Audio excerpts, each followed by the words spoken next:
Primeiramente, bom dia, né? Meu nome é Gustavo Flaneto e eu vou estar apresentando aqui meu trabalho prático para a matéria de aprendizado profundo, né? Do programa de pós-graduação em Ciência da Computação aqui da Unesp de Rio Claro, né? Bom, e o meu trabalho prático é sobre classificação de imagens e justamente baseado nos dois capítulos do D2L que falam, né, sobre esse assunto, utilizando dois datasets diferentes. O primeiro é o CIFAR 10 e o segundo, que a gente vai analisar também, é o outro dataset que contém raças de cachorro, né? Bom, e primeiro só avisando, né, que os dois problemas, né, os dois datasets, né, digamos assim, são muito parecidos, né, a forma como a gente trabalha com eles. Então a maior parte das coisas que eu vou acabar explicando aqui nesse primeiro notebook vão valer também para o segundo notebook, então eu meio que vou pular essa parte do segundo, tá? Bom, e começando agora um pouquinho, só dando uma relembrada, né, do que é um problema de classificação de imagem, né. Então basicamente, vamos supor que eu tenho justamente um problema, que eu tenho essa imagem aqui, eu quero catalogar essa imagem em uma classe, né.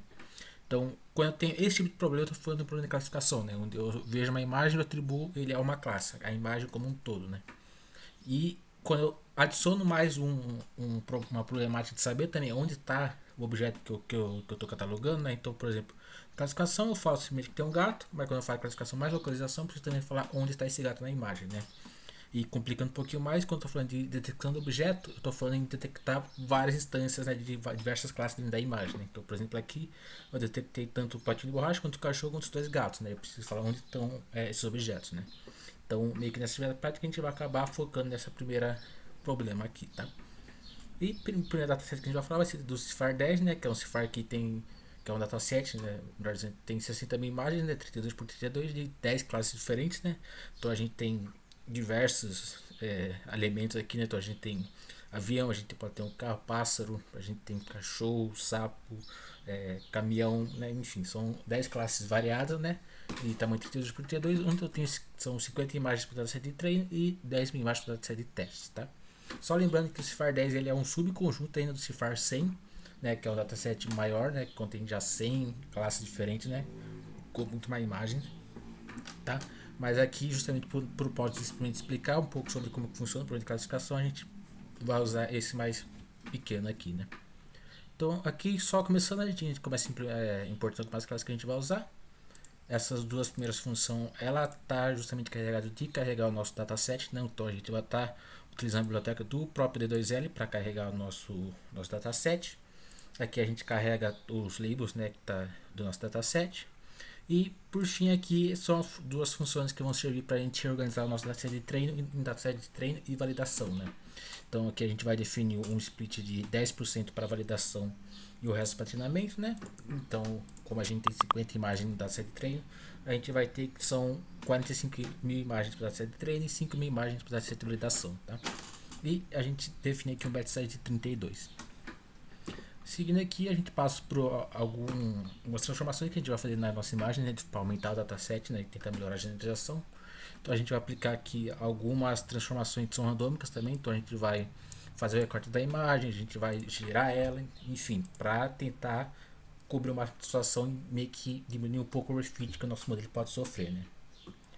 Então, depois que a gente executou todas essas transformações, que a gente está carregando o nosso dataset para o data loader do Torch, que vai servir para a gente entregar os dados do nosso modelo. Aqui, como modelo a gente vai estar usando a ResNet 18, né? Tem variações mais robustas dessa ResNet que a gente vai ver, inclusive, né, no próximo problema. Mas a ResNet 18 para o problema do CIFAR 10 já vai ser mais que o suficiente, né? Então são basicamente 18 camadas, né, blocos, melhor dizendo, de convolução, onde você tem alguns skips aqui também durante o processo, né? Então aqui a gente está pegando o modelo da ResNet 18 do próprio repositório da D2L, justamente, com 10 classes. E aqui uma diferença que vai ter desse primeiro notebook que a gente está fazendo CIFAR 10 para o segundo, é justamente que nesse primeiro a gente vai realizar o treino de toda a rede, né? Então, enquanto no segundo a gente vai fazer o fine tuning, que eu vou explicar um pouco melhor o que é isso lá no segundo notebook, tá? Aqui a gente tem o script de treino, né, do nosso modelo. Aqui a gente vai estar usando o trainer do D2L, a gente não está usando PyTorch puro, que vai ser outra diferença que a gente faz no segundo exemplo, tá? E aqui a gente só reporta um pouco das métricas que a gente conseguiu, tá? Então aqui a gente vai fazer um treinamento inicial, só para ver como é que está comportando. A gente vê que a gente está conseguindo diminuir as métricas e aumentar a acurácia. mas ainda tem espaço para melhora, né? Justamente a ideia quando você está com o problema de machine learning é justamente que você vá fazendo vários testes, alterando os parâmetros e vendo qual que é a melhor configuração, né? É justamente a partir do momento que você acha, você faz o último teste, o último treinamento, e é que a gente vê que a gente conseguiu quase uma boa métrica, né, de acurácia, já com 0.8, ainda tem espaço para melhora, e uma loja de 0.562, né, que a gente vê que ela caiu bem aqui durante o treinamento, tá? E aqui para mostrar um pouco dos resultados, então a gente tem, por exemplo, o avião, que é da classe 0 e realmente reportou da classe 0. A gente tem um carro aqui, que é da classe 1 e realmente reportou da classe 1. E aqui é justamente o que seria um pato, acredito eu, né, que é a classe 2. Então a gente botar aqui, a gente vai a classe 2, na verdade é um pássaro, então meio que tá ali justamente, mas que o meu modelo acabou errando, ele disse que era classe 4, né?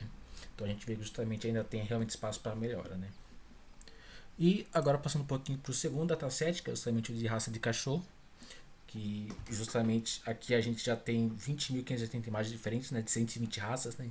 Então a gente tem muito mais classes, né, para o nosso dataset. Mas aqui toda a parte inicial acaba sendo igual, né? A parte de importar as classes, a parte, né, de trazer o dataset também vai ser do D2L. Aqui a gente vai usar a mesma função, né, de reorganizar o dataset que a gente usou lá no primeiro script, né? A gente vai usar também a mesma porcentagem, né, de 10% para validação, com 32 de batch size, que a gente vai aplicar os mesmos transformações com adição de uma transformação de cor para conseguir fazer o data augmentation no nosso dataset, né? E aqui a gente consegue ver alguns exemplos disso. Então, por exemplo, aqui a gente vê que os três cachorros estão meio que de ponta cabeça, com uma certa distorção na cor da imagem, né? Então, que meio que justamente impede que o modelo acabe overfitando no dataset de treino, né? Aqui a gente está fazendo justamente carregando o dataset nu na estrutura do data loader do Torch, que vai servir para a gente alimentar o nosso modelo. E aqui, para esse problema, a gente vai estar usando a René 34, né, que ele acaba sendo um modelo consideravelmente mais robusto, né, do que a René 18. Então a gente vê que a gente tem aqui 34 camadas de convoluções, a gente ainda tem os skips. Só que aqui, diferente do script anterior, que a gente vai realizar só o fine tuning, né? Então a gente não vai treinar toda essa etapa de extração de características, né? Então a gente só pega o modelo da própria biblioteca TorchViz, que é uma biblioteca do PyTorch, e a gente coloca uma nova cabeça de classificação, né? Que justamente vai pegar os meus neurônios que são saídos do nosso modelo, pelo menos na parte, né, de extração de características, a gente vai passar por uma camada de 256 neurônios e com camada de ativação ReLU, e por fim a gente passa para a camada final com 120 classes, né? Então aqui só passando mais rapidamente aqui, então aqui tem a nossa função de perca, e aqui tem o script de treino mais puro, já meio que aos modos do PyTorch mesmo aqui. Então a gente tem todas as etapas do treinamento, né? Então aqui primeiro a gente zera o gradiente, a gente passa os nossos exemplos para o modelo, calcula a loss baseada, né, nesses exemplos, propaga a loss e otimiza o modelo, né? Então a gente tem todos os processos aqui bem explícitos no PyTorch, né? E por fim a gente faz o mesmo esquema que a gente fez no primeiro script, né? Fazendo treinamento para procurar as melhores métricas e depois o último treinamento. E aqui a gente vê só no final um exemplo da classificação. Também essa raça cachorro ele acabou classificando como a raça 0, que era realmente a raça 0, enquanto aqui ele acabou classificando errado, né? Então aqui também tem um espaço para melhora, né? Mas enfim, eu acho que com isso a gente conseguiu ver muito bem como é que funciona o plano de classificação, usando duas formas diferentes, né? Uma fazendo só o fine tune e outra fazendo treinando o modelo inteiro. Mas acho que já dá para ter uma boa ideia de como funciona o plano de classificação, né?